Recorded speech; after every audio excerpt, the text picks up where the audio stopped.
మనం హైదరాబాద్ గ్రోత్ ఏమనుకుంటాం, అదే ఐటీ ఆఫీస్లో వచ్చినాయి కాబట్టి గ్రో అయింది అనుకుంటాం. అది partially true. Every government, not only CBN గారు, వైఎస్ఆర్ గారు, కేసీఆర్ గారు, they spend lot of money on infrastructure. ఇప్పుడు మీరు ఎస్ఆర్డిపి కింద ఎన్ని ఫ్లైఓవర్లు వేసారు, వాటర్ తీసుకొచ్చిండ్రు. 1 year బ్యాక్ ఆర్ సంథింగ్ బెంగళూరులో మొత్తం వాటర్ లేక బోర్వెల్ తిరుగుతూ ఉండేది పెద్ద. అంతకంటే ఒక 2-3 years ముందు చెన్నైలో నీళ్ళు లేకపోతే డిఫరెంట్ సిటీస్ నుంచి వాటర్ ట్రైన్లు పంపించాడు. ఇండియాలో one of the best piped water connection ఉన్న సిటీ హైదరాబాద్. మన water supply by the HMW metro water board is 2610 million liters per day. Hyderabad లో ఎంతమంది జనాభా ఉన్నారు? 1,30,00,000 మంది. బెంగళూరులో ఎంతమంది జనాభా ఉన్నారు? 1,30,00,000 మంది. హైదరాబాద్ లో ఈ 1,30,00,000 మందికి మనం 2,600 million లీటర్లు పంపిస్తున్నాం పర్ డే. బెంగళూరులో ఎంత? జస్ట్ 1,400.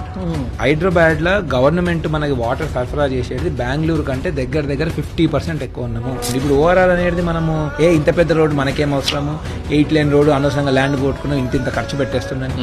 ఈ రోజు చూడండి ఎన్ని వెహికల్స్ వెళ్తున్నాయి. అసలు ఏది ఈ రోజు నుంచి ఆలోచించదు. ఏదైనా ఒక 10 years తర్వాత అవసరం పడుతుంది. Powerful people make places powerful.